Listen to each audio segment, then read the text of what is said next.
Army chief नहीं बनता। अगर आप समझते हैं कि वैसे ही हम बना सकते हैं, ये हमारा अंदरूनी मामला है, तो ऐसा नहीं हो। मेरा नंबर 1 के ऊपर नाम जीएचक्यू से गया था, जनरल बेग से पूछ लीजिए, 6 आदमियों की लिस्ट गई थी, मेरा नंबर 1 था, आसिफ नवाज का नंबर 6 था, लेकिन 6 वाले को बना दिया गया और नंबर 1 को छोड़ दिया। 6 वाले की मंजूरी अमेरिका से आई थी?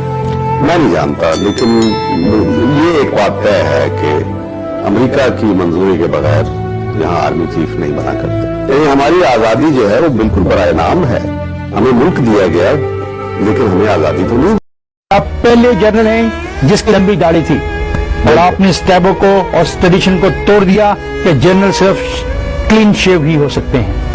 हाँ, तो मैं तो आप भी कहता हूँ, हकीकत है। हाँ? तो पहले किसी जनरल की दाढ़ी नहीं थी ड्यूरिंग सर्विस, नहीं थी। नहीं। क्या मने ममानत है? हम अंग्रेजों के गुलाम थे, ठीक वो है, रख सकते थे, ठीक है। हैं भी, अभी भी हैं।